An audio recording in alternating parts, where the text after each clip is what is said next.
Yo, what's up, dorks? Welcome back to yet another educational English video. I am your new dad, and today we are talking about the future of money! We're talking about Bitcoin. All over the news for the past few days, you've heard that word Bitcoin thrown around like crazy.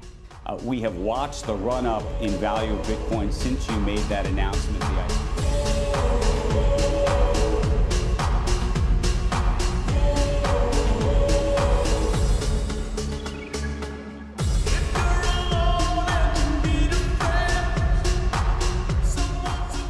And, well, that's because Bitcoin's value keeps going up despite the vast majority of governments saying no way, and a lot of traditional stock investors saying no way as well.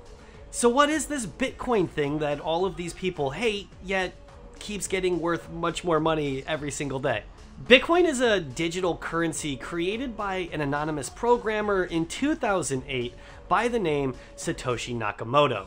The purpose of Bitcoin was to create a decentralized form of currency, meaning that nobody was in charge of it. Nobody controls it. It's not backed by a government. It's just its own thing. Unlike other forms of currency like the USD, the euro, the peso, or the yen, there's no government or company controlling its value. This means that there's no banks involved in Bitcoin, so when you spend money, there really isn't a shady middleman just taking a portion of that money for themselves. Another thing that makes it interesting is that nobody can force you to pay more or less for something, since Bitcoin is strictly peer-to-peer. If I were to do business with you with Bitcoin, we would have to agree to a price, and then that price is final. You can't change it, you can't force more, there's no sneaky hidden fees, there's no secret charges added to you. It just is what it is. I just give you the money and it doesn't go anywhere else. Nobody holds on to the money for a little bit, no one manages the transfer, it just goes from peer to peer. It's really that simple.